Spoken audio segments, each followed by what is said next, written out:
Welcome to a story about quiet love and brave choices. This is about Maya and Daniel, two people who found each other in the most ordinary place. An office. My name is Maya, and I am 33 years old. I work at Sterling Accounting, a small firm downtown. My job is simple. I check numbers all day. I sit at my desk in a quiet corner. The office is always silent, except for keyboards clicking and phones ringing softly. I like the quiet. It feels safe. I have worked here for 5 years. Every day is the same. I arrive at 8. I eat lunch at my desk. I leave at 5. I go home to my empty apartment. I don't mind being alone. At least I didn't mind until Daniel came. Daniel started working here 6 months ago. He is a graphic designer. His desk is across the hall from mine. I can see him through the glass wall. The first time I saw him, something happened inside me. He has kind eyes, brown eyes that look warm even from far away. He smiles at people when they walk by, a real smile, not a fake work smile. I never smile at work. I don't know how, but I watch him. I watch him every day. I know this sounds strange. Maybe it is strange. But I can't help it. When he arrives in the morning, my heart beats faster. When he laughs with other people, I wish I could hear what he's saying. When he leaves in the evening, the office feels darker. For 3 months, we never spoke, not once. We only looked at each other. Sometimes our eyes would meet across the hallway. He would smile. I would look away quickly. My face would get hot. I felt like a teenager, not a grown woman. One Tuesday afternoon, everything changed. I was carrying a stack of files to the copy room. Too many files. I should have made 2 trips, but I didn't. I walked past Daniel's area. Then I tripped. I don't know what I tripped on. Maybe my own feet. The files went everywhere. Papers flew across the floor like snow. I felt so embarrassed. I got on my knees and started picking them up fast. My hands were shaking. Then someone knelt beside me. It was Daniel. He picked up papers without saying anything. Our hands touched when we both reached for the same page. I felt electricity, real electricity, like something from a movie. I pulled my hand back. "Sorry," I whispered. "Don't be," he said. His voice was soft, deep but gentle. We picked up the rest of the papers together. He helped me organize them. He was careful with each page. When we finished, he handed me the stack. Our fingers touched again. "You okay?" he asked. "Yes," I said. "Thank you." He smiled at me. A real smile just for me. "I'm Daniel, by the way." "I know," I said. Then I realized how that sounded. "I mean, I've seen you around." He laughed a little. "I've seen you too, Maya." He knew my name. My heart almost stopped. The next morning, I found a note on my desk. It was small, folded in half. I opened it. The handwriting was neat. It said, "I hope you have a good day." No name, but I knew who it was. I read that note 10 times. I put it in my drawer. I looked at it every hour. The next day, another note appeared. This one said, "Your smile is nice. You should smile more." But I hadn't smiled at him. Had I? Maybe I did without knowing. I wanted to write back, but I was scared. What if someone saw? What if I said something wrong? That evening, I stayed late. Everyone else went home. The office was empty. I wrote a note. My hands shook while I wrote. I walked to Daniel's desk. I left the note there. Then I ran back to my area. My note said, "Thank you for being kind." That's how it started. The notes, every day we left notes for each other. Short messages, simple words, but they meant everything to me. "You look nice today. I like your laugh. I think about you. The weather is cold. Stay warm." I started coming to work early just to find his notes. I started staying late just to leave mine. We still didn't talk much in person. Just hello and goodbye. But the notes said more than words could. One note changed everything. It came on a Friday. It said, "Can we have coffee? Tomorrow, just us." I stared at that note for an hour. My hands were sweating. My heart was pounding. I wrote back, "Yes, Saturday afternoon." I met him at Coffee Corner, a small cafe 2 blocks from our office. I got there early. I was so nervous. I changed my clothes 3 times before leaving home. I wore a blue sweater and jeans. Nothing fancy, but I wanted to look nice. When Daniel walked in, he saw me right away. He smiled so big. He sat down across from me. "Hi," he said. "Hi," I said back. We both laughed. It was awkward at first. ordering coffee, sitting down, not knowing what to say. But then we started talking. Really talking. He told me about his life. He grew up in a small town. He moved to the city for work. He loved old movies, especially black and white ones. He loved rainy days because they felt peaceful. He liked to draw in his free time, not just for work, but for fun. I told him about me. I told him I write poetry but never show anyone. I told him I love books more than people. I told him I'm not good at talking, but I'm good at listening. He said that's okay. He said he talks enough for both of us. We laughed. We talked for 3 hours. The cafe closed, and we didn't even notice. We walked outside. The sun was setting. The sky was orange and pink. "Can I walk you home?" he asked. I nodded. We walked slowly. We didn't want the day to end. At my door, he stopped. "Can I see you again?" he asked. "Yes," I said. "Please," he smiled. Then he left. I watched him walk away. I felt like I was floating. That night, I couldn't sleep. I kept thinking about his voice, his laugh, his eyes. I kept thinking about how he listened to me like my words mattered. No one ever listened to me like that. We started meeting every evening after work, sometimes at the cafe, sometimes at the park. Sometimes we just walked around the city. We talked about everything, our childhoods, our dreams, our fears. He told me he was scared of being alone forever. I told him I was scared of letting people close. He said I could let him close. He said he wouldn't hurt me. I believed him. 1 month passed, then 2 months. We fell in love, not the loud kind of love, the quiet kind, the kind that grows slowly like a plant in good soil. He held my hand when we walked. He kissed my forehead when we said goodbye. He never pushed me. He was patient. He was kind. He made me feel safe. At work, we kept it secret. We had to. Company policy said no dating between departments. We didn't want problems. So we acted normal during the day. We didn't sit together at lunch. We didn't talk too much. But we still left notes. Little love notes hidden on each other's desks. I love you. I miss you. I can't wait to see you tonight. I was happier than I'd ever been. I smiled at work now. People noticed. They said I looked different, lighter. I was different. Love changed me. Then everything fell apart. My boss, Mr. Harrison, called me into his office. It was a Monday morning. I thought maybe I did something wrong. I sat down in the chair across from his desk. He smiled at me. "Maya," he said, "I have good news. You're being promoted." I stared at him. "What? Senior account manager," he said. "Big raise, your own office. You deserve it. I should have been happy.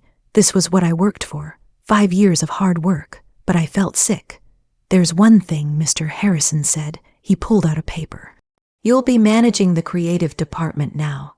That includes the design team. Company policy says no personal relationships between managers and their teams. I know you're professional, so this won't be a problem." Right, I couldn't breathe. He was talking, but I couldn't hear him. I just nodded. I signed the paper. I walked out of his office. I went to the bathroom. I locked myself in a stall. I wanted to cry, but the tears wouldn't come. I had to choose, Daniel or my career, love or success, my future or my heart. I didn't tell Daniel right away. I couldn't. How do you tell someone you love them, but you might have to leave them? I tried to figure it out alone. Maybe there was another way. Maybe I could turn down the promotion, but I worked so hard for this. Maybe Daniel could transfer departments, but he loved his job. Maybe we could keep it secret, but secrets always come out. Days passed. I became distant. I didn't mean to. I was just confused, scared, lost. Daniel noticed. Of course he noticed. We met at our usual cafe. He looked worried.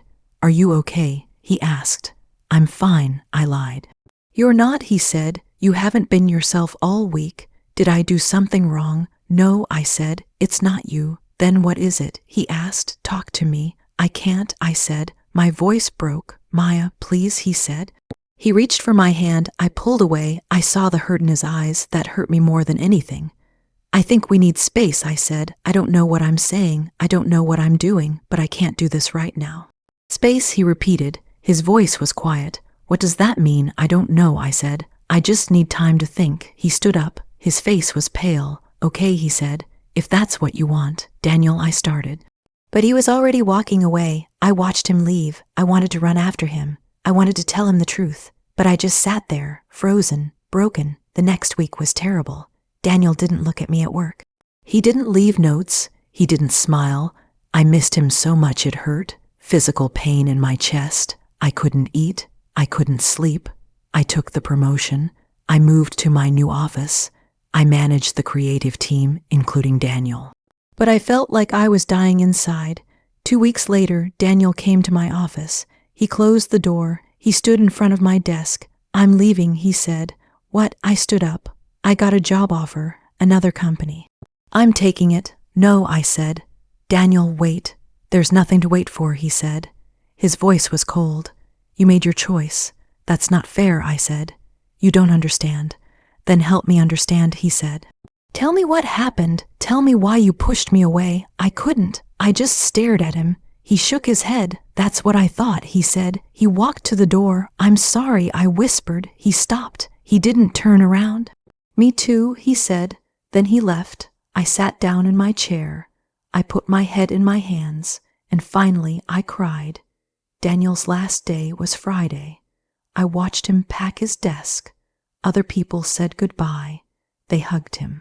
They wished him luck. I stayed in my office. I couldn't face him. When everyone left, the office was quiet again, just like before Daniel, before love, before everything changed. I sat at my desk in my new office. My big office with a window and a door. This is what I wanted, right? Success, career, stability, but it all felt empty. 2 months passed. I was miserable. The promotion meant nothing. The money meant nothing. I went to work. I did my job. I went home. I was alone again, but this time alone felt different. Before Daniel, I was alone but okay. After Daniel, I was alone and broken. One evening, it was raining. I left work late. I walked past Coffee Corner, our cafe. I stopped. I looked through the window and I saw him, Daniel, sitting at our table, the same table where we had our first coffee. My heart stopped. He was there. He was real. I thought he moved away. I thought he was gone forever. My hand pushed the door open before my brain could think. The bell rang. He looked up. Our eyes met. Neither of us moved. I walked to the table. My legs were shaking. You're here, I said. He nodded. I never left. What? I sat down. The job offer. I thought you took it. I did, he said, but it's here in the city. I couldn't leave. I was hoping. He stopped. Hoping what? I asked. Hoping you'd come back, he said. Hoping you'd choose me. Tears filled my eyes. I did choose you, I said. I quit my job. When he asked today, I said. I gave my notice today. I can't do it anymore. The promotion, the office, the rules. None of it matters without you. Maya, he said. He reached across the table. He took my hand. I'm so sorry, I said. I should have told you the truth. I got promoted, and company policy said we couldn't be together. I thought I had to choose. I thought I was protecting my career, but I was just scared. Scared of what? He asked. Scared of losing everything, I said. I worked so hard for that job. But then I realized I already lost everything. I lost you. His thumb rubbed my hand. You didn't lose me, he said. I've been waiting. Every day right here. Why, I asked. Because I love you, he said. Because you're worth waiting for. I started crying, real crying. He came around the table. He pulled me up. He wrapped his arms around me. I buried my face in his chest. I love you too, I whispered. I love you so much. We stood there in the middle of the cafe. The rain poured outside. People walked past the window, but we didn't care. We had each other again. That was all that mattered. I quit my job at Sterling Accounting. I found a new job at a different company. Smaller office, less pay, but I didn't care. Daniel started his own design business. He works from home now. We got our own apartment together, small but cozy. We have coffee every morning at our kitchen table. We still leave each other notes. They're not hidden anymore. They're on the fridge, on the bathroom mirror, on pillows. I see them and smile every single time. People ask me if I regret leaving my promotion. I say no. I don't regret choosing love. I don't regret choosing happiness. I don't regret choosing him. Because here's what I learned. Jobs come and go. Promotions and titles don't matter in the end. But love, real love, the kind that's patient and kind and true, that's worth everything, that's worth the risk. Daniel and I still go to Coffee Corner every Saturday. We sit at the same table, we hold hands, we talk and laugh.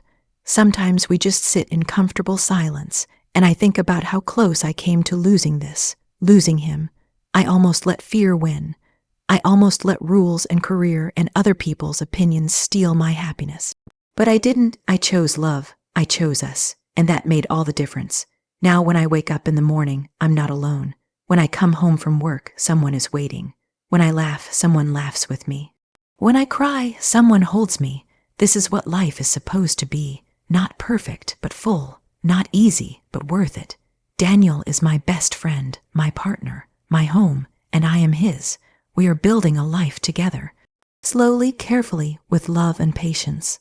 Some people might say I gave up too much, that I should have kept the promotion, that I should have chosen my career, but they don't understand. Love isn't giving up.